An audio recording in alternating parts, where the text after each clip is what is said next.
Buenas noches, hermanos. Les invito a que me acompañen al libro de Hechos. Ya el hermano Marlon leyó el pasaje que nos atañe en esta noche. Hechos capítulo 4, versículos 23 al 31. Tomamos donde dejó el hermano Jorge la semana anterior. Hechos capítulo 4, versículos 23 al 31. Téngalo ahí y oremos y traemos este tiempo en manos del Señor. Señor, gracias te damos por traernos a este lugar, por congregarnos en este sitio, Señor, para cantar, para alabar, para adorar tu nombre. Señor, sabemos que en medio de las distracciones de este mundo, Señor, este es un momento donde podemos reenfocar nuestra mirada. Cuando cantamos lo que tu palabra enseña, cuando leemos tu palabra y cuando escuchamos lo que tu palabra dice, Señor, y quiere decir a nuestras vidas, reenfocamos nuestra vida, si se quiere, reenfocamos los pensamientos que quizás se han alejado de ti durante la semana. Permite, Señor, que nuestros corazones puedan estar atentos a lo que tu palabra quiere enseñarnos. Permite que nuestra mente pueda estar liberada para que tu palabra la llene, que nuestro corazón pueda estar dispuesto también para atesorar tu palabra y ponerla por obra. En el nombre de Jesús te damos gracias. Amén. Hechos 4, 23 al 31. Como ya el hermano leyó, hay una pregunta, hermanos, que todos nosotros como cristianos, no solamente en esta época, sino a lo largo de todas las épocas, debemos responder. La pregunta es, ¿cómo respondemos cuando el mundo se opone a nuestra fe? ¿Cómo respondemos cuando el mundo se opone a nuestra fe? ¿Qué hacemos cuando seguir al Señor Jesús nos pone en un conflicto directo quizás con las autoridades, ya sea gubernamentales o sea autoridades de cualquier otra índole? Cuando seguir a Jesús nos pone en conflicto con la cultura, cuando seguir a Jesús nos pone en conflicto con nuestros jefes, cuando seguir a Jesús nos puede poner incluso en conflicto con nuestra familia. ¿Cómo respondemos?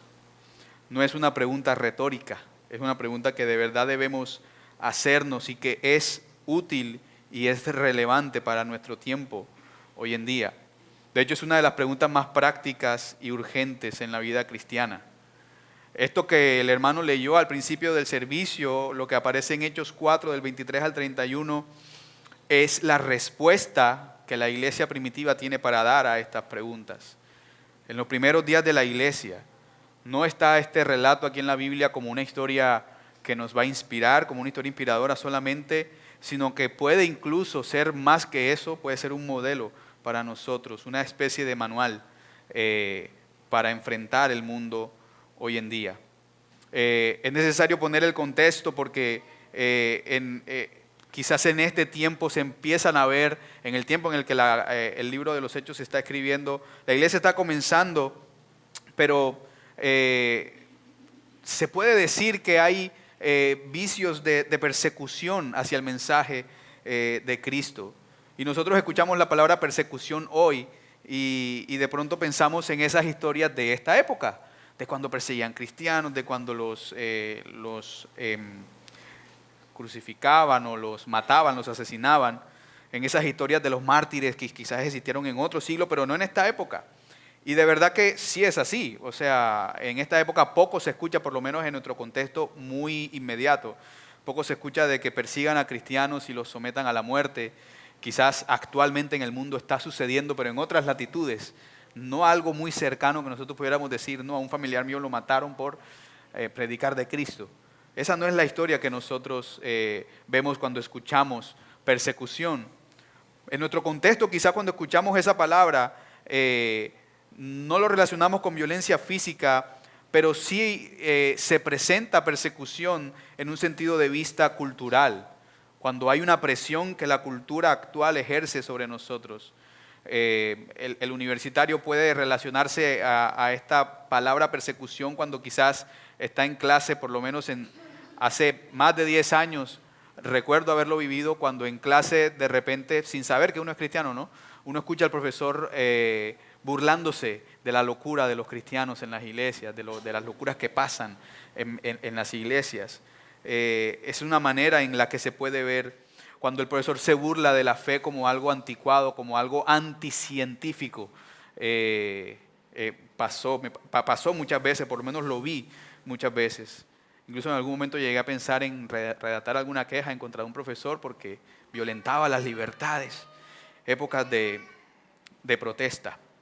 En el trabajo quizás alguien se pueda imaginar, cuando habla de persecución, alguien se pueda de pronto relacionar a esta palabra cuando, por ejemplo, el grupo de compañeros está hablando de temas no tan prudentes, no tan castos, y de pronto uno no participa de la conversación y entonces empiezan a burlarse de uno. Ay, mira, ve, este no participa, o de pronto están haciendo algo que es deshonesto. En la sociedad se siente también cuando la misma sociedad nos señala y nos acusa de ser intolerantes o de ser retrógrados.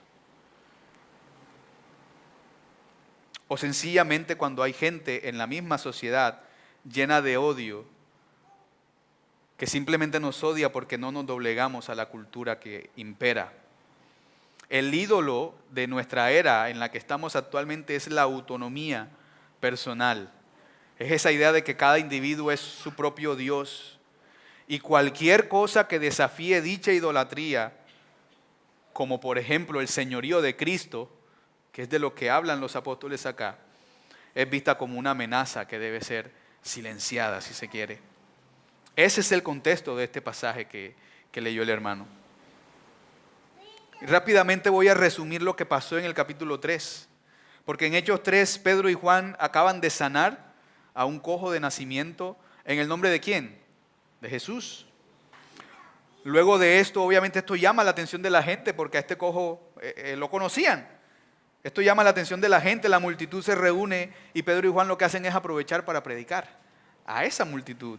Le predican de manera audaz que este Jesús es a quien las autoridades crucificaron, que ese Jesús es el Mesías resucitado. ¿Cuál fue la respuesta de las autoridades religiosas de la época? Arrestarlos. Los arrestan, los interrogan y les prohíben de manera estricta volver a hablar en el nombre de ese tal Jesús. Pero miren bien la respuesta de los apóstoles, que no tenían ninguna educación formal por lo menos. En Hechos 4, del 19 al 20, ellos declaran: juzgad si es justo delante de Dios obedecer a vosotros antes que a Dios, porque no podemos dejar de decir lo que hemos visto y oído. Tras ser amenazados por el Sanedrín y haber sido liberados porque realmente no tenían nada en contra de ellos, lo que el texto nos muestra es lo que hicieron ellos a continuación de ser liberados. Y esto es lo que nuestro pasaje de hoy nos enseña. Nos enseña que la respuesta de una iglesia sana a la oposición no debe ser el miedo, ni debe ser la oración por escape, sino que debe ser una oración audaz, que se fundamente en la soberanía de Dios y que pida valentía para proclamar el mensaje del Evangelio. ¿Qué fue? ¿A dónde fueron estos apóstoles después de que fueron liberados? Versículo 23, capítulo 4. Cuando quedaron en libertad, fueron a los suyos y le contaron todo lo que los principales sacerdotes y los ancianos les habían dicho. La primera parte de lo que la iglesia hace es en muchos sentidos lo más importante aquí. Esta iglesia va a orar, ¿sí?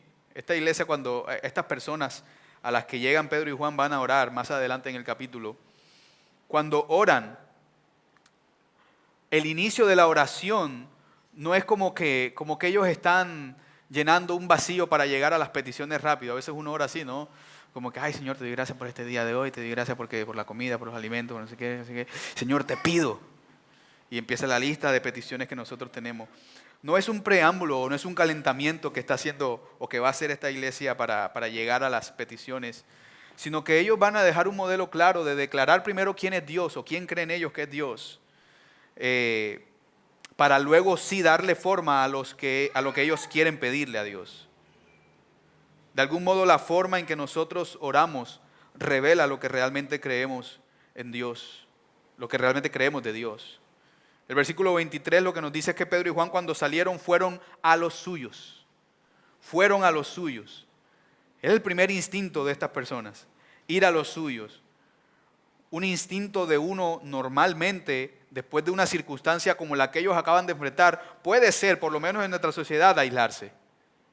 Quedarse solo. Voy a reflexionar yo solo sobre esto que me acaba de pasar. Mira lo que hicieron Pedro y Juan. Se fueron a los suyos. No se fueron a la casa a lamentarse en privado. Ellos corrieron a la comunidad de creyentes. La iglesia, hermanos, es el lugar al que acudimos cuando estamos en medio de la prueba. La iglesia es el lugar al que acudimos cuando estamos en medio de la prueba. La iglesia es nuestro refugio, la iglesia es el batallón, el lugar donde encontramos apoyo, aliento y nos unimos con otras personas para buscar a Dios. Sigue el versículo 24 diciendo que al oír ellos esto, unánimes alzaron la voz a Dios y dijeron: oh Señor, tú eres el que hiciste el cielo y la tierra, el mar y todo lo que en ellos hay. Estos hermanos, Pedro y Juan, fueron a los suyos y le contaron lo que acababa de pasar. Los hermanos que les escucharon, es decir, los suyos, los de Pedro y Juan, escuchan el informe que Pedro y Juan presentan y la respuesta es inmediata. Dice el texto: alzaron unánimes la voz a Dios. En el idioma original donde se escribe este pasaje en griego, hay un detalle que es bien interesante. Y es que no dice alzaron sus voces, ¿cierto? En plural. No, alzaron la voz, una sola voz. No fueron muchas voces individuales orando cada uno por su lado, por diferentes cosas. No, era una sola voz, oraron con un solo sentir, oraron con una sola pasión, con un solo impulso, como si fueran una sola persona hablando con una sola voz. ¿Cómo se dirigen a Dios cuando hablan o alzaron su voz unánime? Dice el texto que lo llaman soberano Señor. Bueno, la traducción que yo leí dice Señor solamente. Y la palabra que se está usando aquí para soberano Señor o Señor es la palabra griega déspotes. Ustedes se imaginan, uy, pero ¿cómo así que van a decir a Dios déspota? Porque de ahí viene la palabra déspota. Pero bueno, la palabra déspota solamente adquiere su significado o su contexto peyorativo o malo después del siglo XVIII. Antes del siglo XVIII, déspota lo que significa es el señor que gobierna o el señor que tiene poder. Digamos que la raíz, le da la raíz a la palabra demos, que en griego es casa. Y pot o potes es la raíz que le va a dar la palabra poder. De alguna manera es como el señor de la casa que tiene poder. Es una connotación buena.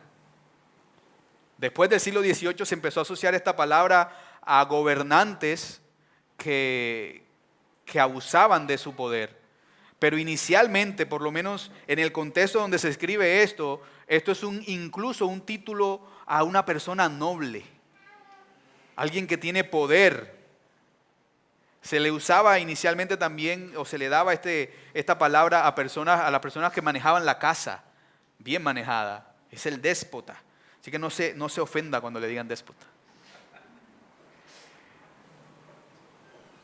Así que esta connotación negativa no la tiene en este contexto, más bien denota un poder absoluto e irrestricto.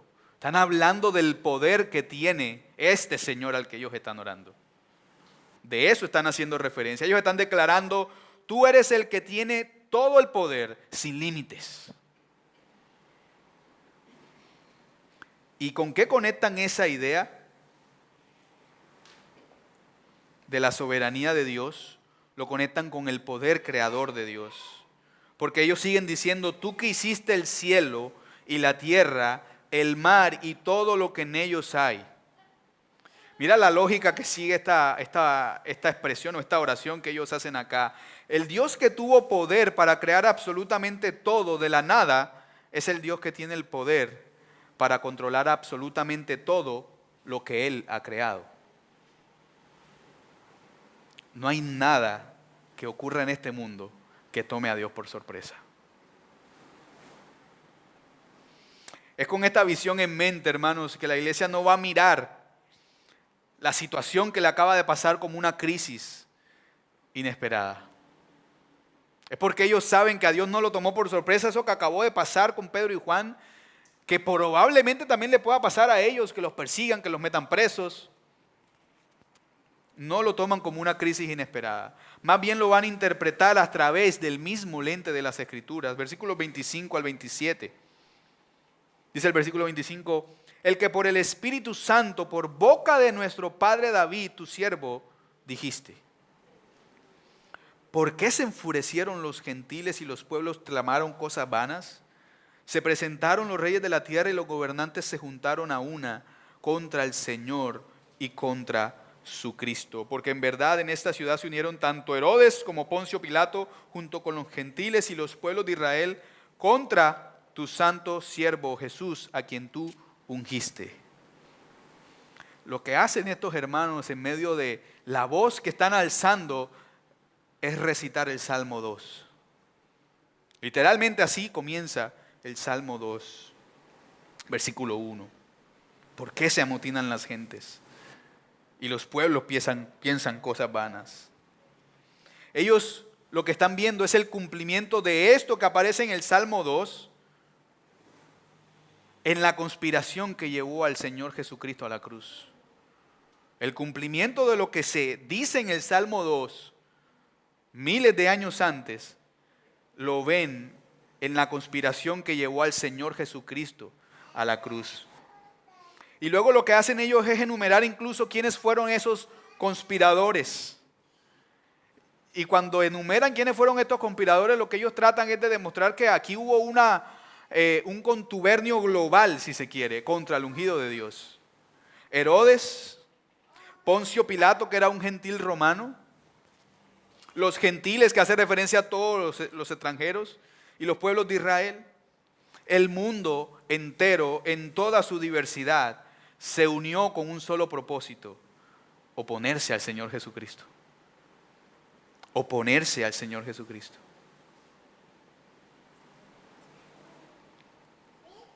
Versículo 28. Para hacer cuanto tu mano y tu propósito habían predestinado que sucediera. Este es quizás el clímax teológico de la oración de estos hermanos. Es el clímax de lo que ellos están afirmando. Es una de las afirmaciones incluso más profundas y reconfortantes que nosotros encontramos en toda la Biblia. Porque ellos acabaron de describir cómo todos estos poderes se confabularon y se unieron en contra del Señor Jesús para matarlo. Lo curioso es que dicen que lo hicieron para hacer cuanto tu mano y tu consejo habían antes determinado que sucediera. No sé si usted entendió eso. La maldad de los hombres, en la rebelión más grande que haya existido en contra de Dios, no frustró el plan de Dios. Eso es lo que están diciendo ellos. Paradójicamente, la maldad de los hombres lo que hizo fue cumplir el plan de Dios. El evento más atroz de la historia de la humanidad, la crucifixión del mismísimo Hijo de Dios, no fue un accidente, no fue una tragedia que tomó a Dios por sorpresa, sino que fue determinado por la mano soberana y el propósito eterno de Dios para tu salvación y la mía. La iglesia primitiva entendía esto a la perfección. Ellos no creían en un Dios pequeño al que los acontecimientos lo tomaban por sorpresa, sino que creían en un Dios soberano, absolutamente soberano, cuyo plan no podía detenerse por nada.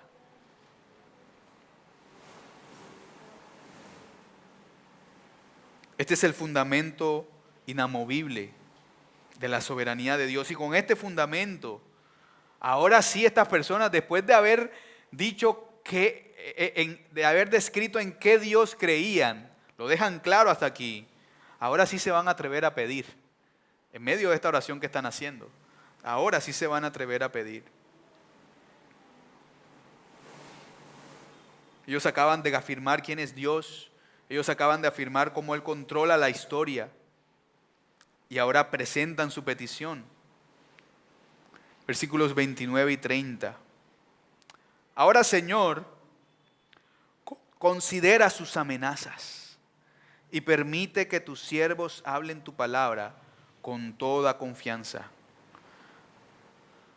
Mientras extiendes tu mano para que se hagan curaciones, señales y prodigios mediante el nombre de tu santo siervo Jesús. Lo que esta gente está pidiendo aquí es contracultural. Porque lo que ellos están pidiendo va en contra de los valores del mundo. Incluso, lo que ellos están pidiendo puede incluso ir en contra del propio instinto humano. Ellos comienzan diciendo, ahora Señor, mira sus amenazas. Esto no es un simple lamento, no es una simple queja. Mira sus amenazas. No, ellos están haciendo esta expresión como una especie de confianza profunda en Dios. Es como si tú presentaras el caso de lo que te está sucediendo ante el juez más justo que existe aquí en este país. Porque tú sabes que se va a hacer justicia. Ellos están presentando el caso de las amenazas que reciben ante el juez justo del universo. Y le están pidiendo a ese juez, al soberano Dios, que vea la injusticia. Y al hacer esto, ellos lo que están haciendo es confiar plenamente en que ese juez va a actuar a su tiempo y a su manera. Ellos le están entregando el juicio y la venganza a aquel a quien pertenece. Y ahora sí lanzan una petición también. El corazón de la oración que ellos hacen viene a continuación. Dice, concede a tus siervos que con todo denuedo hablen tu palabra. La palabra clave aquí en esto que ellos están pidiendo, en esta petición puntual, es la palabra denuedo. La palabra en griego significa audacia, franqueza, valentía, para hablar sin miedo y con libertad total. Detente por un momento, si tú estuvieras en el lugar de estos hermanos, acaban de venir dos de tus hermanos a decirte, nos metieron presos por andar hablando del Señor Jesucristo, nos advirtieron de que no predicáramos más en ese nombre, y tú vas a hacer una oración. ¿Esto es lo que tú pides? Señor, dame de nuevo para seguir hablando tu palabra, sabiendo que te pueden meter preso. Por eso digo que esto va en contra incluso de los instintos de uno mismo. Del instinto de ellos incluso. ¿Qué pediríamos nosotros si estuviéramos en el lugar de estos hermanos? Yo, por lo menos, creo que mi instinto natural sería orar, Señor, quita las amenazas de en medio. Quita las amenazas. Ellos no es, Señor, mira estas amenazas. Señor, quita las amenazas. Yo diría, Señor, protégeme de mis enemigos. O Señor, cámbiales el corazón para que nos dejen en paz. Señor, danos una vida tranquila, quizás podemos terminar orando nosotros. Pero estos hermanos no están orando nada de eso. Estos hermanos no están pidiendo nada de eso. Ellos no pidieron ser librados de la situación, sino más bien pidieron al Señor que les diera valentía para seguir dentro de esa situación. La prioridad de estas personas no era la comodidad de ellos. La comodidad es, Señor, quita las amenazas, dame una vida sencilla. La prioridad de estos hermanos era la proclamación del Evangelio. No pidieron seguridad para ellos, pidieron audacia para seguir hablando. El deseo que estos hermanos tenían por predicar con valentía va unido a otra petición para que Dios conforme su palabra. Porque ellos piden que el Señor haga esto que ellos están pidiendo de que les dé denuedo para hablar su palabra, lo haga extendiendo su mano para que se hagan sanidades, señales y prodigios. Y ellos hacen una nota ahí. Todo esto de sanidades, señales y prodigios debe ocurrir mediante el nombre de tu santo siervo, Jesús. Justamente el nombre en el que les prohibieron. En ese nombre.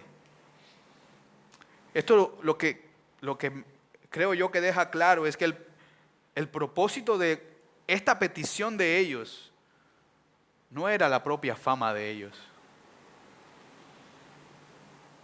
Era la exaltación del nombre de Cristo. Estos hermanos querían que el mundo viera que el mensaje que predicaban era respaldado por el mismo poder del Dios soberano al que predicaban.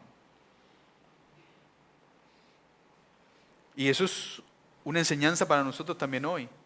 El propósito de cualquier manifestación de poder de Dios no es para exaltarnos nosotros, sino para exaltar el nombre de Cristo. Esto es la oración, hasta aquí, hasta el versículo 30 es la oración que estos hermanos hacen.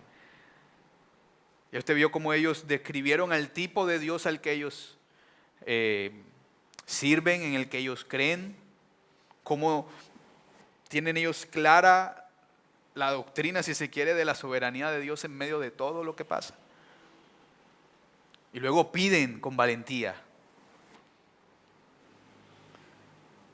Lo que viene en el versículo 31, que es el versículo final, es la respuesta de Dios a esta oración. Y la respuesta no se hizo esperar.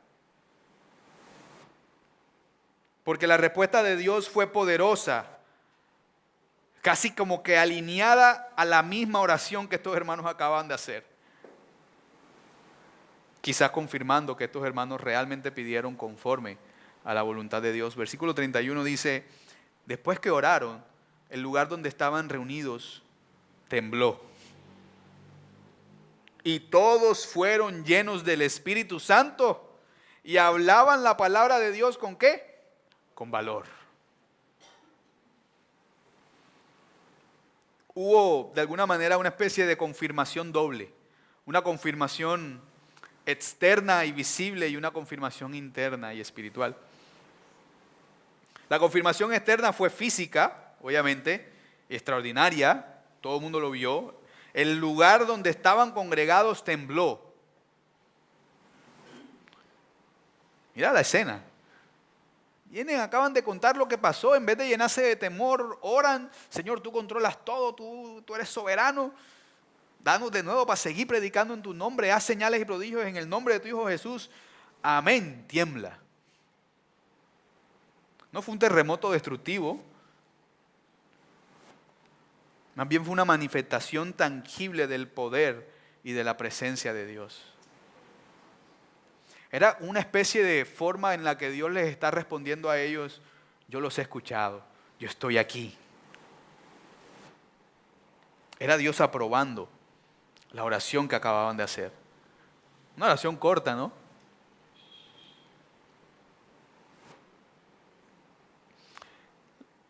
Esta confirmación externa fue quizás como que preludiando la confirmación interna que quizás era más importante. Porque dice después, y todos fueron llenos del Espíritu Santo. Esta es la fuente de la valentía cristiana, hermanos. La fuente de la valentía cristiana no viene de la autoconfianza.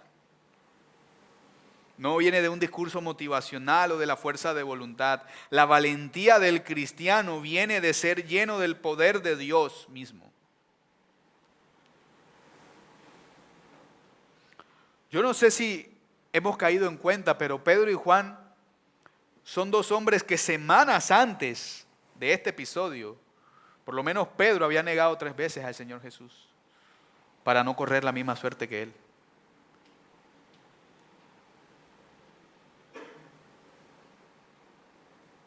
Huyeron aterrorizados del huerto de Getsemaní cuando se llevaron al Señor Jesús preso.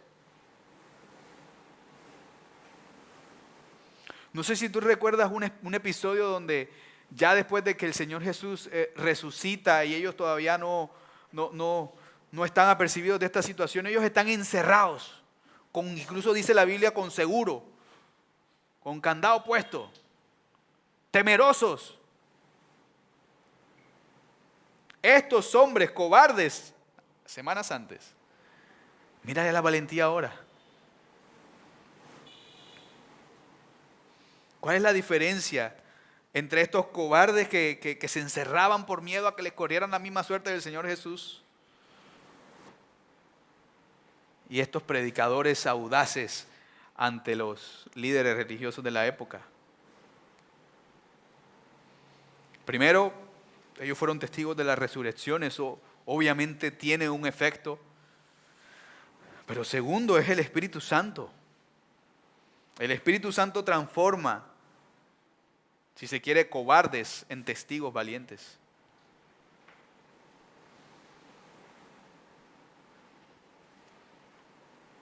La última parte del versículo 31 está el resultado práctico y tangible de esta llenura del Espíritu Santo.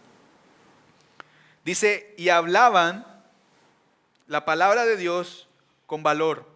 La palabra valor es la misma palabra denuedo. Hablaban con denuedo la palabra de Dios. Esto no fue una experiencia mística que ellos tuvieron aquí cuando el Espíritu Santo se derramó. No fue una sensación de calor en el pecho.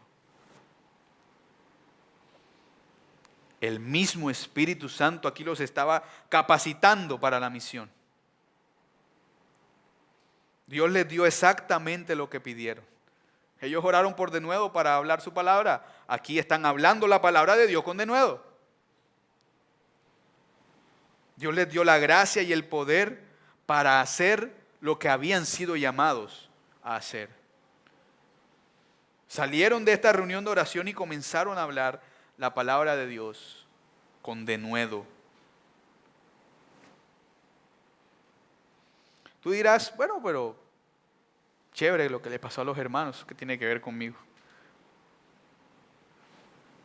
Hermano, esto que hemos hablado hasta acá, así como fue vital para la iglesia en ese entonces, sigue siendo vital para nosotros hoy.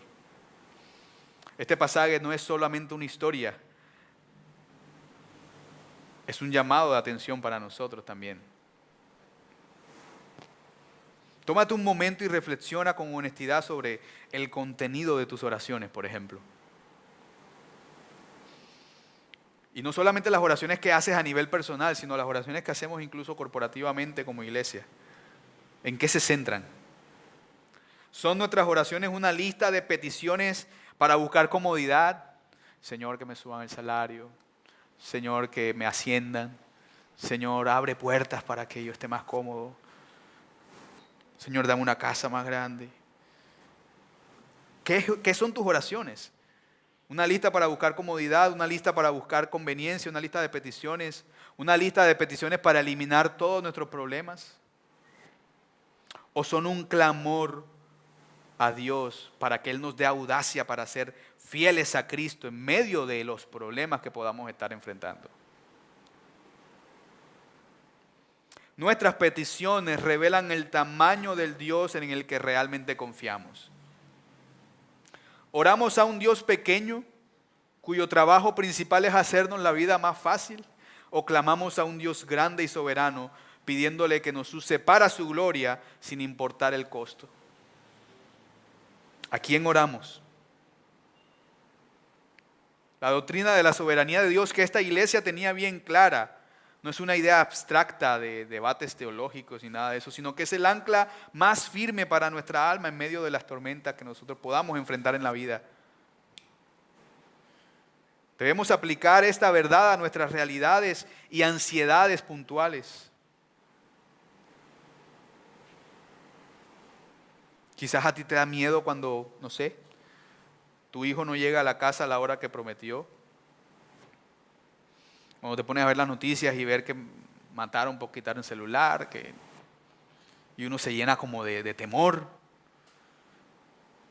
Incertidumbre quizás económica porque tú no sabes si el sueldo que cobraste te va a alcanzar hasta final de año. La verdad que nos enseña el versículo 28 de este pasaje, hermanos, es que nada de esto escapa a la mano y al consejo de Dios. Nada.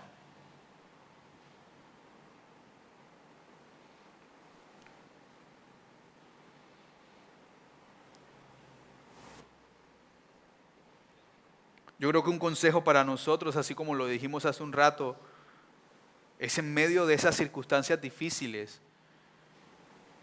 A medida que oramos por audacia, debemos recordar que tenemos un cuerpo de hermanos que nos pueden servir de apoyo. El instinto de Pedro y Juan fue ir a los suyos. Esta cultura de nosotros hoy promueve el individualismo. Por lo tanto, la tentación para nosotros, conforme a lo que la cultura nos alimenta, es enfrentar la presión, la duda o el sufrimiento en solitario. No hagamos eso. Dios nos ha dado la iglesia y los hermanos que hay en ella para ser una comunidad que ora unida con una sola voz. De ese modo nos podemos apoyar, nos podemos animar, nos podemos fortalecer mutuamente en los momentos de prueba. No estamos solos en la lucha. El mensaje es claro, hermanos.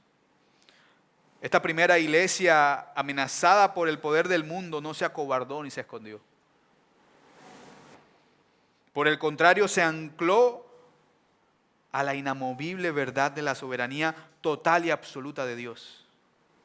Se unieron en comunidad y oraron de manera unánime. No pidieron seguridad para ellos, sino pidieron valentía para seguir predicando y seguir hablando de Dios. Y Dios responde a esta oración de una manera poderosa, llenándolos de su espíritu para cumplir justamente la misión que Él les había encomendado. El odio del mundo no puede frustrar nunca el plan de Dios. Por eso el llamado para nosotros es doble. Primero debemos abandonar el miedo y depositar nuestra confianza en el Dios soberano, que controla todas las cosas, incluso aquellas cosas que parecen fuera de control en nuestra vida. Incluso aquellas cosas que parecen fuera de control en nuestro país o en nuestro hemisferio. Dios está en su trono. Su plan no ha fallado. Segundo, el llamado es a cambiar quizás la forma en que oramos, si es que estamos orando mal. En lugar de solo pedirle a Dios que cambie nuestras circunstancias, debemos pedirle que nos dé valentía para honrarlo dentro de esas circunstancias.